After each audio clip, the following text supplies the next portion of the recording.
24-hour opportunity to make your money. And you get kind of manic when you're driving cab. Something slows you down, it can get you a little crazy. Now, there was a woman named Gladys, very nice elderly woman. And if you got Gladys, you knew your night was taking a turn into the slow lane. So one night, we get a call. It's Gladys. Now, when you got Gladys, what you'd have to do is you have to park your cab. You'd have to walk into her apartment building, go up the elevator, down the hall, and knock on the door.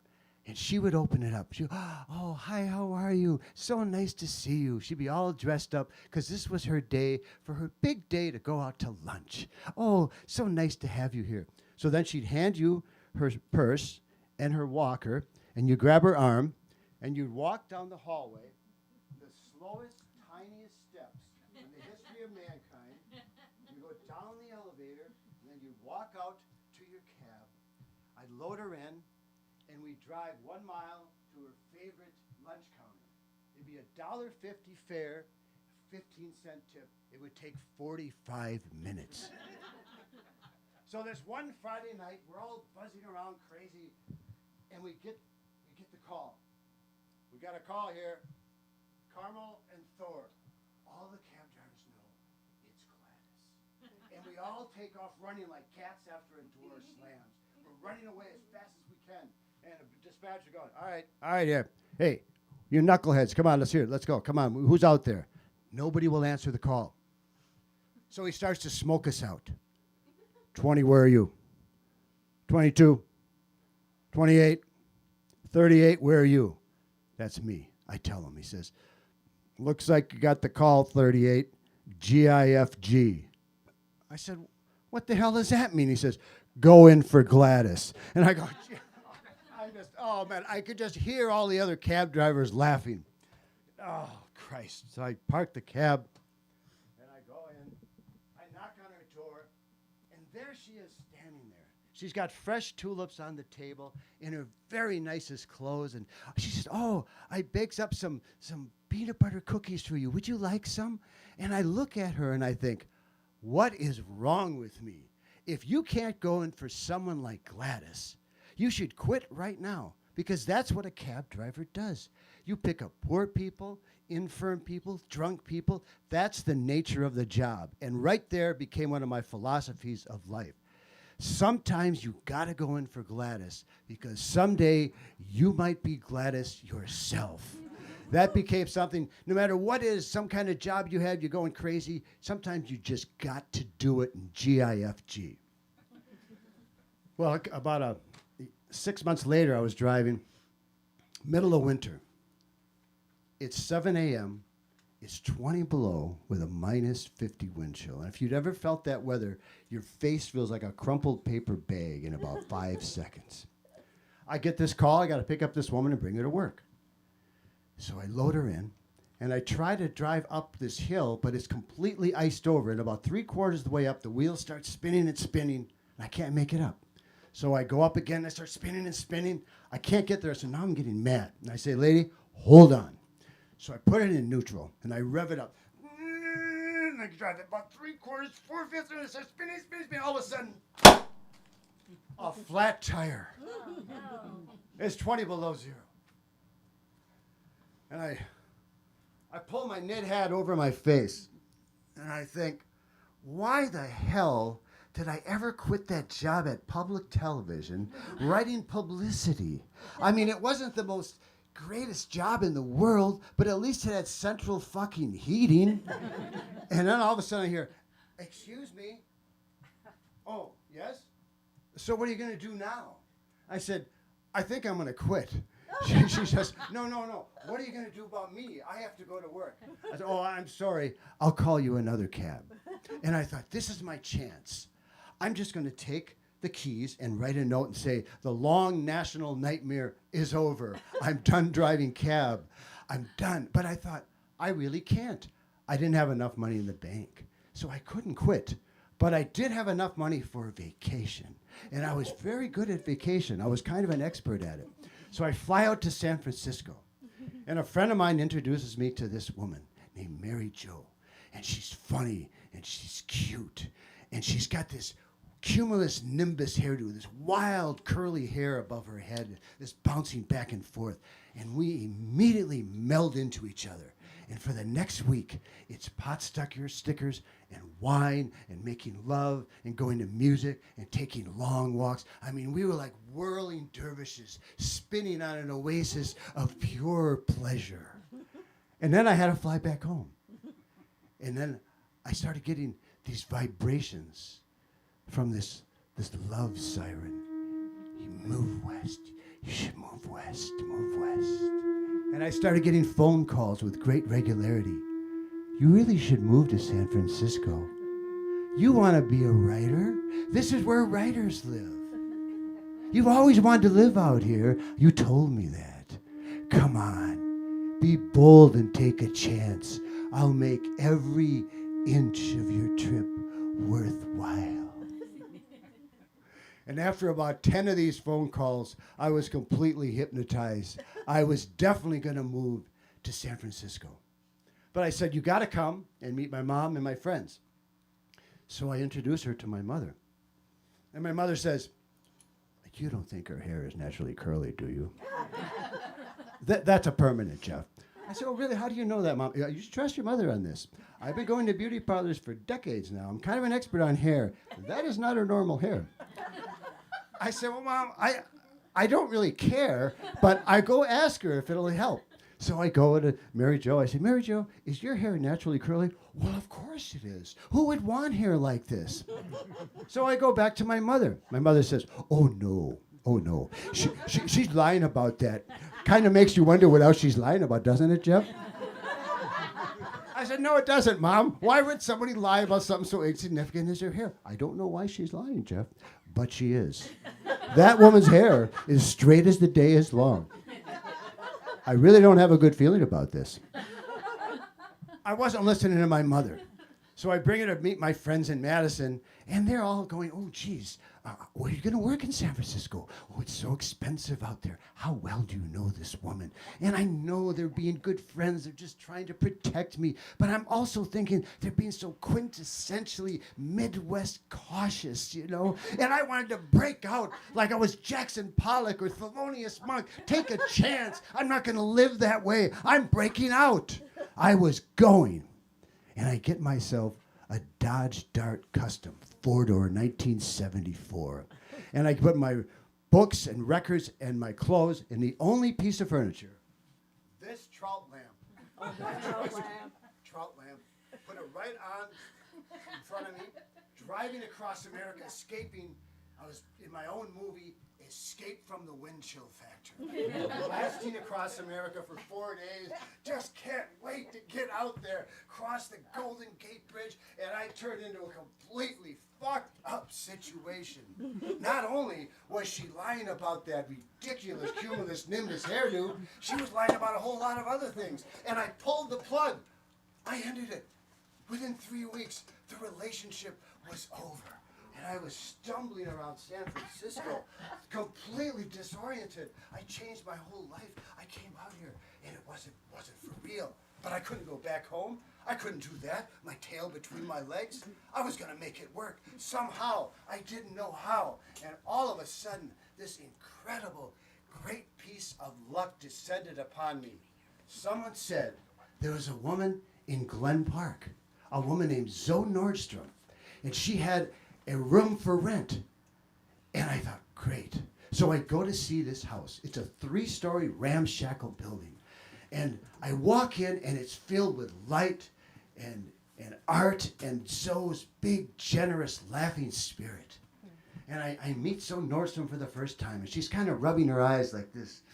And she goes, are you looking for the room, Jeff? I said, yes, I am. Oh, come with me. So I see the room. And it's got a deck right outside. It's got bougainvillea flowers cascading everywhere, sunlight coming in. And I say, so this is fantastic. What do you need? You first month, last month security deposit? She says, Jeff, do you have $300? And I said, yeah, I do have $300. She says, that's what I need from you. Is that all? She says, no, one more thing. Are you a good person? I said, well, geez, nobody's ever asked me that before. But you know, Zoe, I've had some of the same friends for decades, so I'm definitely a trustworthy person. And I look at her, I say, Zoe, can I live here? And she says, yes, you can. Oh my God, I couldn't believe it. Meeting Zoe Nordstrom, just when I needed something good to happen so badly, she walks into my life, this queen of a human being. And not only was she my landlady, she became a great friend for 30 years. And I would just watch how she dealt with life. She was shrewd, she was tough, but she was probably the most generous person I ever met. And if something would go haywire, she could laugh it off, but she could somehow fix it. And when I lost faith in myself, and I mean totally lost faith in myself, she picked me up and she led me back to finding faith in myself. I'm telling you, meeting her, the blessings never ended. And when I left after 3 years, she said, you have former renters' squatters' rights for life. She let us stay there with our kids, made us breakfast, and gave us Giants tickets. I'm telling you, man, when the gods made Zoe Nordstrom, they broke the mold. Isn't that the truth, Marcus? Absolutely, Jeff. That's Marcus. That's Zoe's son, who I love deeply. So, I get in that house. Thus began my journey in the La Brea tar pits of temp work. And I'm telling you, sloshing around in that muck, that's where you lose. I did anything I could. It was GIFG, going for Gladys time. I handed out samples at Safeway. I parked cars at a racetrack. I did telemarketing. I did whatever it took. And one day Zoe says, hey, there's this place called Talden Investments. It's kind of some real estate firm. And I know somebody there. They need somebody to do work under the table, you know, some typing or something. I said, oh, great. So I go over there and they say, oh, yes, we definitely need somebody. Now, there was some great scammer who was running this office, and there was 3 accountants in a very small office, and I think they had 3 accountants because they were afraid this guy was going to do something totally illegal, so they were trying to watch him. And there was one accountant, a guy named Ken. As soon as I met him, he was snide and sarcastic. He says, what, you forget to wake up today, Jeff? What's wrong with you? And I thought, geez, what's wrong with this guy? I thought if I'm just nice and work hard, he'll be nice to me. But it wasn't like that. I'd be nice, he'd be a dick. I'd be nicer, he'd be a bigger dick. I couldn't understand it. And the woman at the front desk, Sally, says to me, Jeff, you're going to have to tell him to fuck off. And I said, I don't want to tell him to fuck off. She says, he's going to keep doing what he does. So I keep trying to be nice. He just keeps doing the same thing. So one day he starts in on me. I said, you know, Ken, I am so sick of you busting my chops with your low chakra horseshit. Fuck you! And he goes, his mind blew up so badly I had to take the pieces and put them in a dustbin. And he went running away. And Sally says, everything's going to be fine now, Jeff. You'll see. And Ken came running up to me. Why did you say that to me? I said, because you're being a jerk. All you got to do is show me respect, and I'll show it back to you. Until you do, I'm not going to give you any. And he goes, I'm sorry, Jeff. And it was just like Sally said. From that moment on, everything was fine.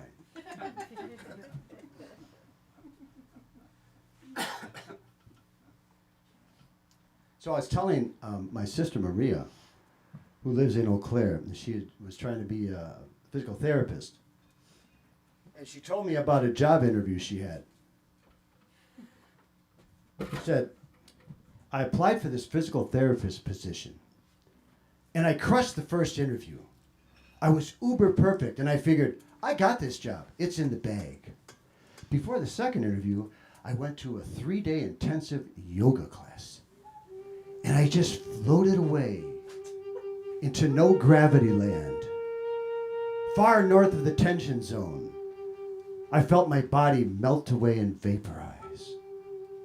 I was a pulsating entity, composed of tiny dots of energy floating down my body, like a dream fountain. It seemed like hours, but it could have been minutes. And then the altered state disappeared, and I went back to normal, but not really normal. That was my state of mind for the second interview. When they asked me question, I was a spaced out bliss baby. Totally high, naturally high, laughing, riding the love train. Everything they asked, I answered with total honesty. No filter, no armor. The professional me was watching this bliss baby me thinking, you're not helping yourself here. You are blowing this big time. But I couldn't stop the spiritually awoken part of myself. It was too dominant. It was too honest. I was a freight train of normality in my own mind. And I was rambling on and on and on down the tracks. The professional side knew that the interviewers were not buying my metaphysical mumbo jumbo. They didn't think that it's all an illusion anyway. I knew I was completely fucking this up, but I was going down in flames, laughing, enjoying the ride, doing cartwheels in my mind, and they did not hire me.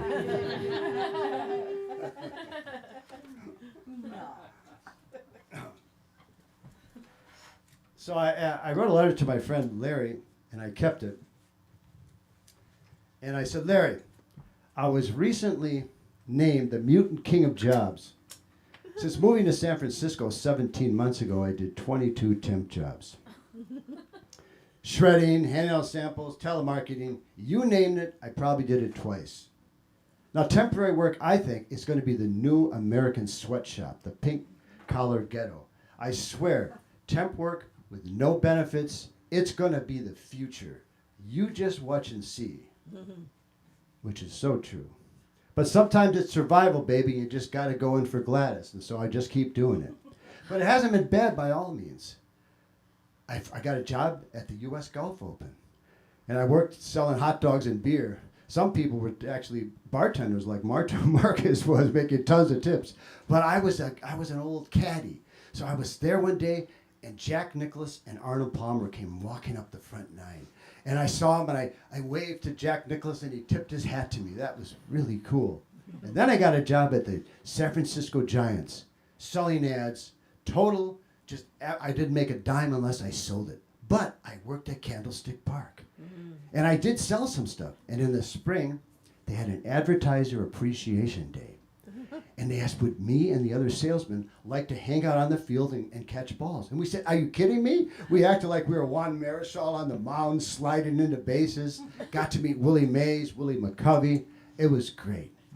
But maybe the best thing, I had unlimited access to official Giants stationery. So I started typing all these letters to my good friends everywhere and acting like I was a big executive on the San Francisco Giants. And then at the end I would say, I fooled you, didn't I? But I wrote one to my dad. And my dad had always wanted to be a professional baseball player instead of a dentist. So I wrote him a letter. I said, Dad, one of your sons finally made it into professional baseball. It might just be a sales job now, but I've been going to the cages and practicing. And if they call out a pinch hitter in the summer, I'm going to be ready, Dad.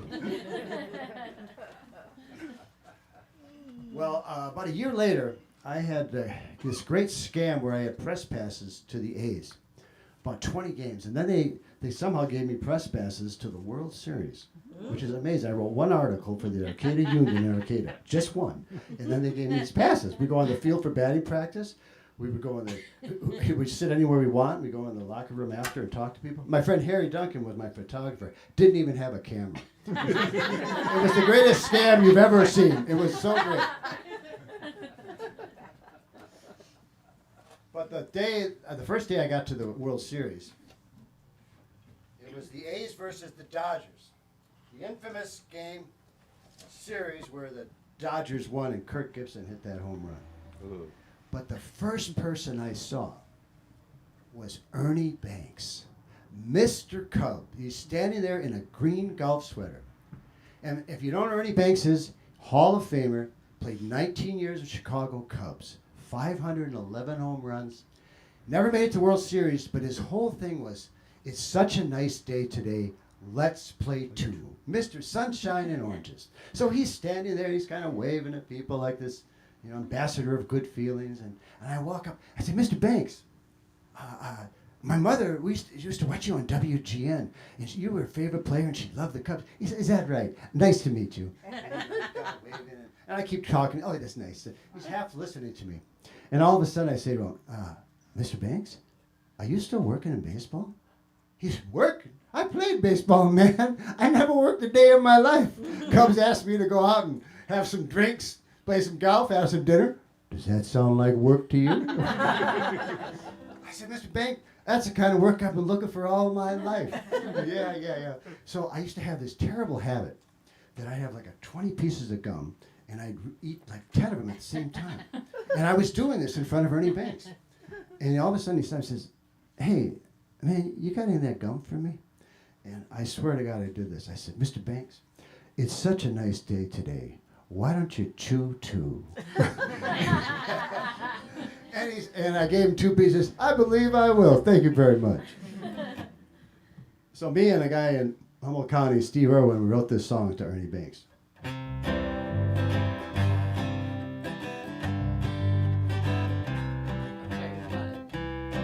Does that sound like work to you?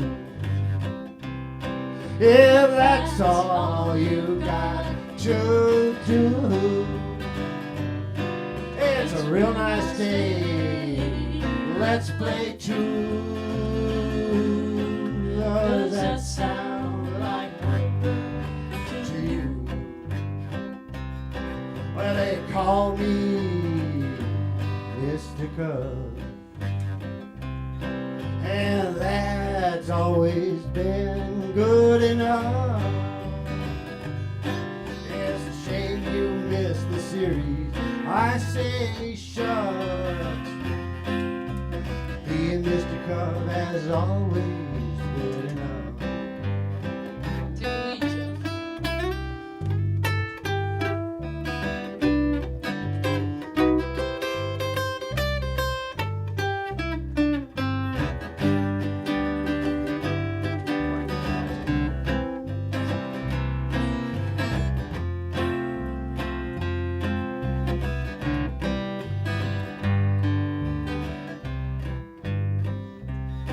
Well, I'll tell you exactly what I do. I hang around and I talk to folks like you. And I might play around the golf if I choose to. I don't do nothing I don't want to do. Oh, does that sound like work to you? If that's all you got to do, well, it's a real nice day. Let's play two. Does that sound like work to you?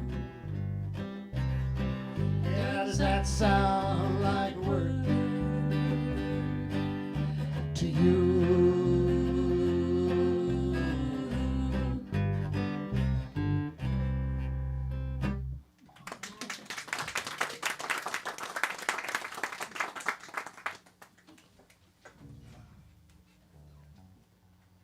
Thank you. You didn't hear those bad notes, did you?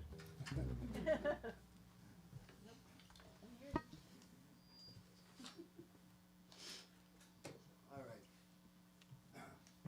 So after doing all those temp jobs, I call up my temp agency and I say, you know, I really appreciated the work, but I'm really kind of getting tired of all these temp jobs. Do you have something that may go full time?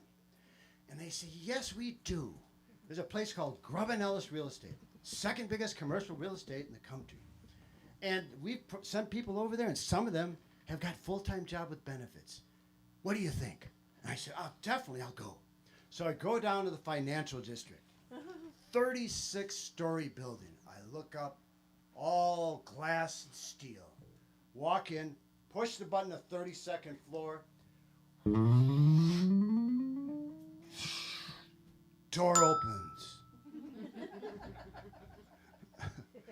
Gray cubicles, gray carpeting, gray people, People walking around with power sideburns, power ties, power delusions. I tiptoed into the deep corporate sea. Excuse me, do you know where Mary Mansfield's office is? Oh, she's right down there. Personnel. I go down. Hi, Mary. I came from Strictly Business Temp Agency. Oh, yes, Jeff. We've been expecting you.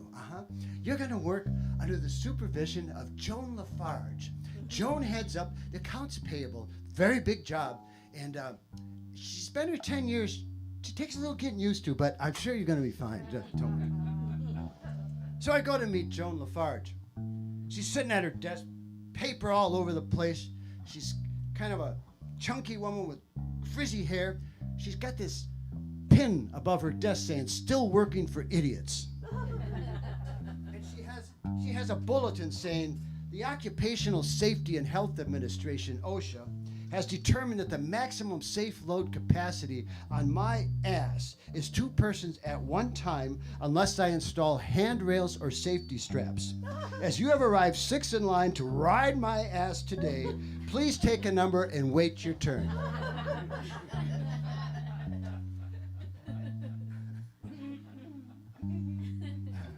So Mary Mansfield leaves, and Joan says, "Welcome to the sinking ship of Rex, Jeff." I said, "Oh, thank you very much. You see that building over there, Jeff?" I said, "Yeah." You know where it is?" I said, "No, it's a moron factory. They manufacture morons. And they'll ship them over here so the company can save money. Isn't that great, Jeff?" I said, "Yeah, I guess so." He said, "You know what you're going to be doing? You're going to be filing these personnel action notices. We call them PANs. We're in the know. Oh, very confidential. And you're also going to be filing checks. Millions of goddamn checks. Because this is what we do here. We give checks. And if we're just 5 minutes late with a check, they're just nar, nar, nar. They're chewing on my ass big time, Jeff." Now, when I met Joan Lafarge, I thought I had to be one of the 5 angriest people when it came to work in San Francisco. But when I met her, I realized I wasn't even in the single A minor leagues of rage, because she was the Babe Ruth of job rage, just picking up the big lumber and pow every single day, knocking it out of the park. And as far as I could tell, she had 2 main problems. First of all, she was trying to control accounts payable, but it was way too big of a beast for any one person to control. It was guaranteed frustration. Second of all, she looked at the money that they were asking for as if it was her money. So every time she got a call for a check, it was like an advancing force storming the Bastille, and she was going to hold on to the money. And she'd get a call for a check, and she would just grinding her teeth. She would slam the phone down. And there are all these demure accounts just going, "Oh, God, what's she going to say next?" And I actually made the greatest hits of Joan Rand's. Would you like to hear that? Oh, yeah. Okay. 1. I'm so sick of these hyenas. They want me to make chicken salad out of chicken shit. It can't be done. Oh, I'm not in the mood to deal with mental midgets today. I give up. White flag. I feel so lousy I have my footer on horseback. I swear if I had a bomb, I'd blow this place down. Oh, Jesus. Whatever rock they found that joker under there, dig real deep to find him. I swear he gets any more of his crap, I'm gonna literally rip the heart out of him. I don't need it. 4. Forgot 2 and 3. Now, this one I have to warn you, because this one, I'm glad you're sitting down for this one. You know what that was? It was that damn woman from San Diego. If she doesn't get her check on time, she has a shit hemorrhage. Oh, God, I never heard anything so bad as that. So, one day after about 3 weeks, I came in, and Joan's not there. She calls me up, says, "Not coming in today, Jeff." I said, "Really, why?" She says, "You tell anybody, I'll kill you." I'm not going to tell anybody. What happened? "I got the crabs." I said, "Oh, my God." "How did you get the crabs?" "I don't know. My husband doesn't fool around. I think I caught him up there in the bathroom with the carbon else. If I did, I'm going to sue him." I said, "Joan, you know how clean it is up here. Not clean enough." So So I don't tell anybody about it. 3 days later, she comes walking in. First thing, she tells everybody she had the crabs. Burned all her sheets and everything. And people say, "Oh, did you hear about Joan? She had the crabs. Oh, really? How did that happen? Oh, I don't think her husband pulled her off." So it passes. And about a week later, I go to get my filing orders for the day. And Joan has her phone unscrewed. And she's got something to spray in it. I said, "What are you doing?" She says, "The crabs came back. They were in my hair last night. I screamed so loud the neighbors thought somebody was dying." And I said, "But they can't live on plastic and wires." "Yes, they can." She starts spraying her phone. She sprayed her chair, and she shoved it in the hallway. And I thought, I got to work, take orders from this woman. But the work itself wasn't so bad. I mean, it was like a frontal lobotomy, just filing and stuff. But I could go home. I got a check, and I could go see ball games and see music and everything. And Joan seemed to like me. And I think she liked me because I was a temp. And she thought of herself as an outsider, even though she'd been there 10 years. So we were both outsiders together. So that was a good thing. And after about 2 months, and I was enjoying having a steady check and everything, Mary Mansfield walks up. "Jeff, we've been very happy with your work here. You've been coming in on time, and we like your filing and your typing, even your document shredding. You know, people are impressed with that." I said, "Well, I really try hard, you know." "Yeah, we can tell, Jeff." So I sweep up. She says, "So we're wondering if you'd like to go full-time with benefits. What do you think about that?" I said, "Absolutely." She says, "You know, we might teach you on 10 key." "Oh, I've always wanted to do 10 key." So I get a full-time job, and I'm going, "Oh, good."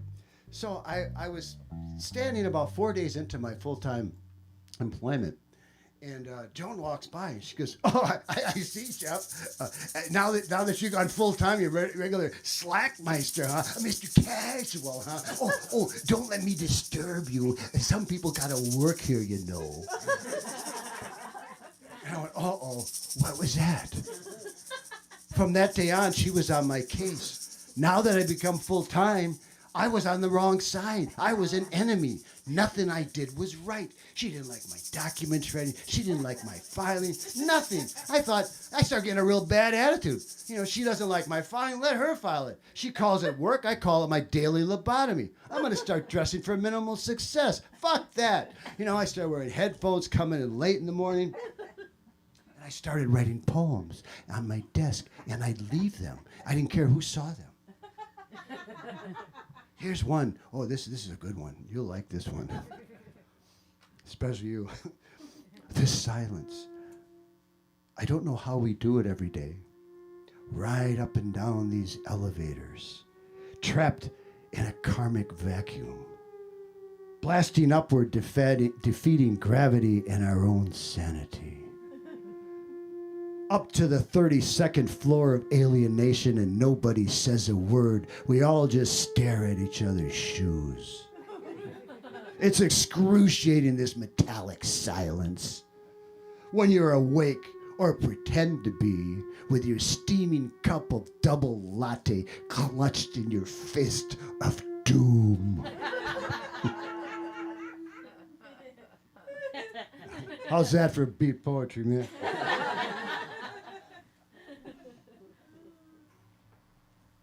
And then, one day, I was going, pacing around, and I see this personnel action notice. And it's someone has left, and it says, reason for leaving, no notice, went to lunch, never returned. And I thought, that's it. That's my hero. That's the way I want to go. So clean, so smooth, like a mist in the wind. I can just see it. I take all of my things off the wall, put them in my valise, walk down the hallway, see the receptionist, bye, down to Grant Street. I go to my favorite restaurant of Szechuan sauce chicken, pot stickers, and a beer, walk back up the street, don't go into Grumman Ellis, and straight off to an Oakland A's day game. That was it. Went to lunch, never returned. So clean, so smooth. So I go home, and I'm really excited to tell Zoe all about this. I say, Zoe, this is what I'm going to do. Went to lunch, never returned. I thought she'd be so excited. And she says, I don't think that's such a good idea, Jeff. I said, really? Why not? Because you're in the belly of the whale now. I think you got to stick it out. The belly of the whale? What are you talking about? Well, you know, in the Old Testament, God put Jonah in the whale because he would not face his destiny. And I think that's you. You've been jumping from job to job like a rat on a wheel. You don't know what you're doing. Now you got a full-time job. You should stick it out and then make a choice after that. You're in the belly of the whale now. And I said, oh, God, but I feel like a spiritual carp in that building there. And she all of a sudden looks at me and says, don't you know everybody is bigger than their job? You know that, don't you? And I thought you came out here for some other reason, that you were going to be some kind of a writer or some kind of artist. What happened to that? And I said, that's the problem. Don't you see? This artist dream, that's the problem. I think if I take some full-time job, it's going to derail my idea of being an artist or a writer. But now, Zoe, I don't feel like an artist. I feel like a fool. And she looks at me and says, I got this poem on my wall by William Blake. It says, if the fool would persist in his folly, he would become wise. What do you think about that? Well, it just hit me right here. Like she would often hit me with some piece of wisdom like that. Now, I didn't know what was more folly, trying to be a writer or going back to Grubb and Ellis. But at least it had a steady paycheck. I could try to be a better employee, start dressing up again, try to out-anal the anal constrictors. I got a sport coat on, and I'm going to really try. I start coming in on time, not wearing headphones, doing my best to do everything right. And after about 4 days, Joan walks up, says, people have been complaining about you, saying, what gets with him, man? The guy comes in late, wears headphones and everything, you know, and it comes on me because I'm your supervisor. I said, no, I've really been trying. I really have. Oh, yeah, tell me another joke, Jeff. Just now, I'm going to put you on my own personal probation. She said, you're going to put me on your personal probation? You're the one who's always carrying on like that and everything. Oh, yeah? Well, you're the worst file clerk. Oh, you're a big old land mammal spewing your bile. I'm really sick of your swearing and everything, Joan. She said, oh, I'm sorry. I know you're such a sensitive artist. I saw your poem about the silence. You're so very sensitive, Jeff. You know what? I could fart in a bag and call it art, you flatulent fuck. I went, what? And we just started, we're yelling, and I ran out the building, not know if I had a job. And the next day, I came crawling in.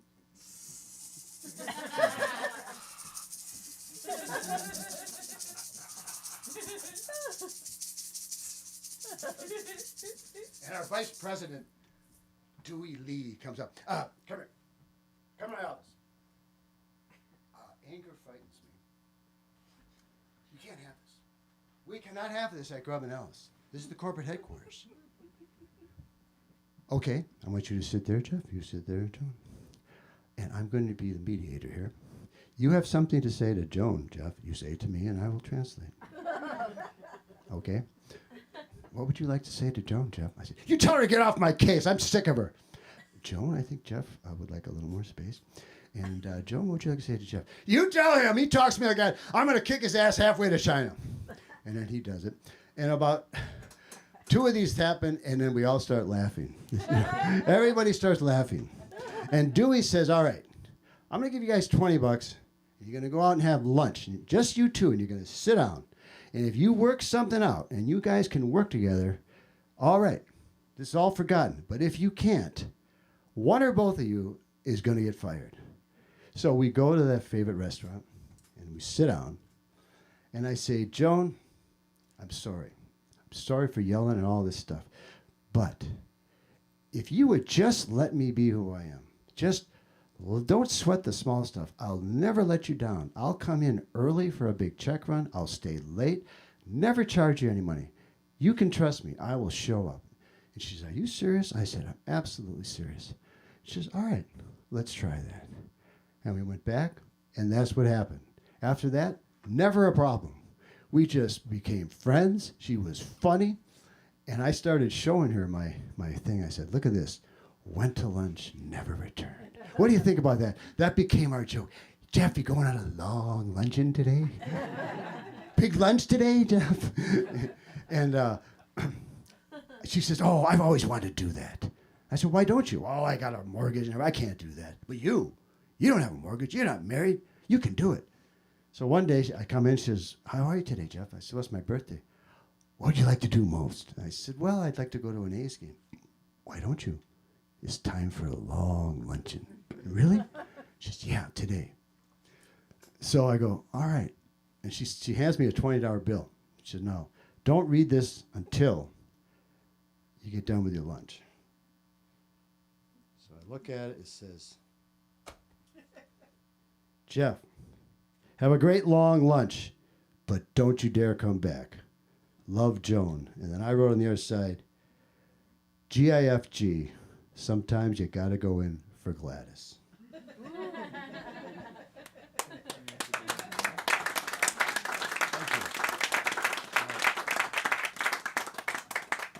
And I'm just going to close this by, I wanted to read a poem to Zoe.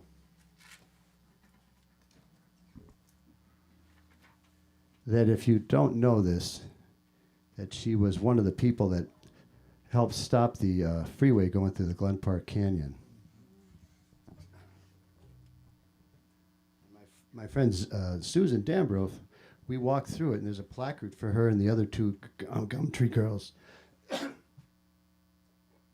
And then we went to her house, and she was sitting in the kitchen. This is probably about 8 years ago. And she sat in this beautiful kitchen with the light coming in and told us the whole story. And then I wrote this poem. Walking through Glen Park Canyon, cold December afternoon, eucalyptus trees swaying and dancing. The tended paths meander through bushes and a fairy altar in the rocks where someone wrote an old gnome home. Couples and families strolling in this refuge of beauty and calm, jagged rock formations up above, as if we walked in a Utah canyon in the middle of San Francisco. This beautiful refuge almost bulldozed 50 years ago for a 4-lane freeway. 3 neighborhood women stood up to power, mocked as dreamers, deluded, doomed to fail, laughed at as the Gumtree girls, because they loved those blue gum eucalyptus trees. But power bent to the dreamers, a freeway lost to trees, rocks, and tranquility. Now, over 50 years later, no SUVs, Hondas, or trucks disturb swaying and dancing blue gum eucalyptus trees. Couples hold hands on paths, kids run wild as parents trail, and time passes slowly and quietly in Glen Park Canyon. One Gumtree girl, Zoe Nordstrom, lead rabble-rouser, self-described shit-stirrer supreme, said 50 years later, my motto is, you gotta try. If you don't try, you got no complaints. Right. Amen, Zoe Nordstrom.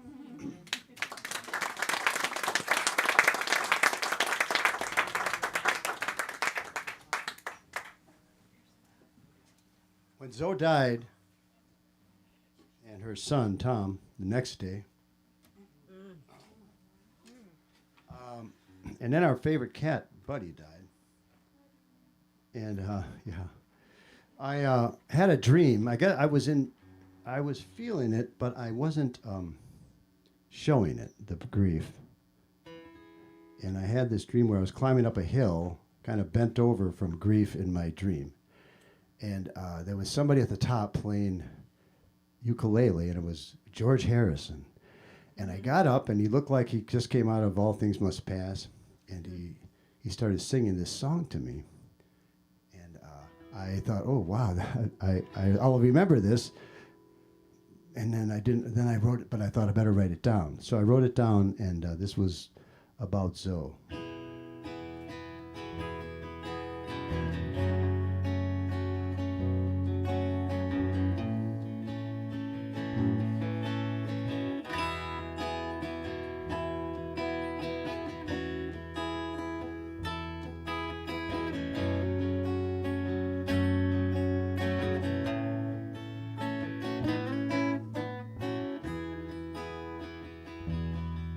All the world's all mixed up and it's upside down. A million things they're going wrong. Hungry gold, they're slinking around. They're selling heartaches by the pound.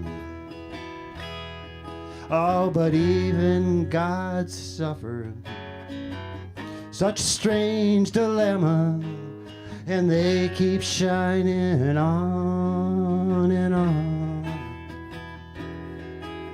Even God suffered such a strange dilemma, and they keep shining on and on and on. I was drifting in a dark haze. Two friends had passed away, and logic, it only boxed me in. And then I had a dream. George Harrison was singing to me, and this is what he had to say. You got to feel good. You got to find the good, even on these very dark days. You got to feel good. You've got to find the good. Oh, listen to what George had to say. Well, it's a shaky merry-go-round that we ride, and the weight of grief, it can bring you down. Oh, but even up in heaven, that sleepy cow town, the angels don't sing all the time. Even God suffered such a strange dilemma, and they keep shining on and on. Even God suffered such a strange dilemma, and they keep shining on and on and on. You got to feel good. You got to find the good. Oh, even on these very dark days, you got to feel good. You got to find the good. Listen to what George Harrison had to say.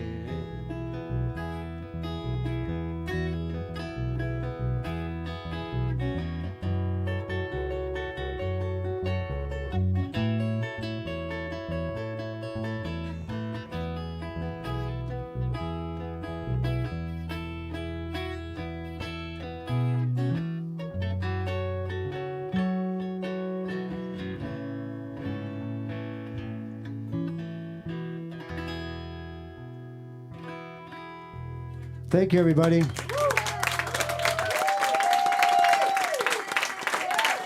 And Laura Black here. And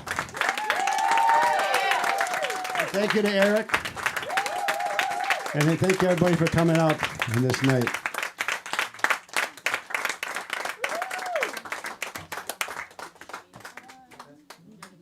Oh, wait. We didn't play that? Okay, I forgot to play one thing. But I want to tell you one other thing. Good. This guy I worked with at Grubb and Ellis, after I worked there and I wrote this show, years later, I said to him, yeah, I wrote this show and it's about Grubb and Ellis and there's a bunch of stuff in there so he went to talk to Joan about it. And he said, yeah, Jeff wrote this show and it's about Grubb and Ellis. I think you're in it. And you know what she said? Fuck Jeff.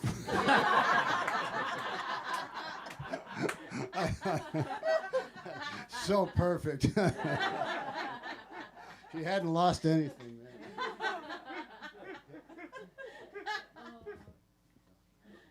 Okay. All right, I forgot to play this, but I said the one good thing that happened at Incinerator is the first song I ever wrote. So this was it. Oh, yes. Gotta get to that machine, waiting every scene. When I was in the factory, it brought me so much misery.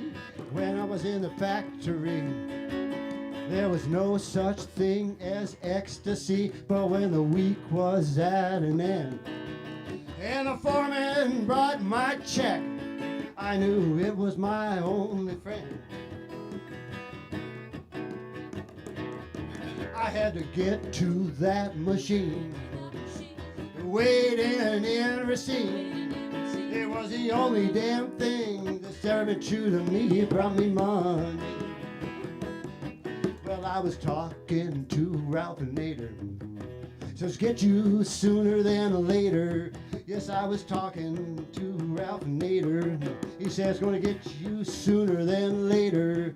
It's a demon named technology. It's gonna get you, it's already got me. It's driving me to insanity. Laura.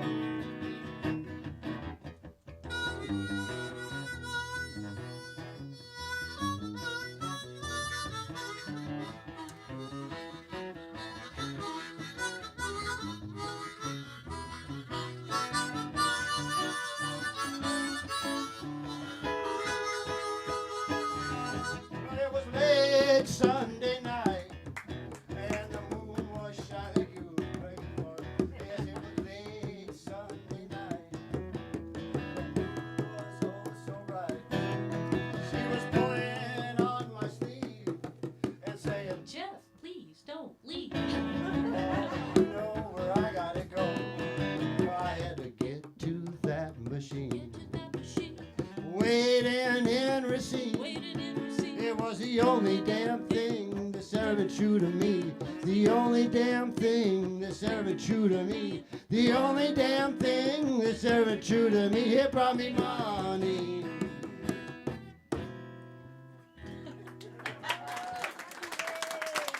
I forgot that song. I can't believe it. Well, thank you, everybody.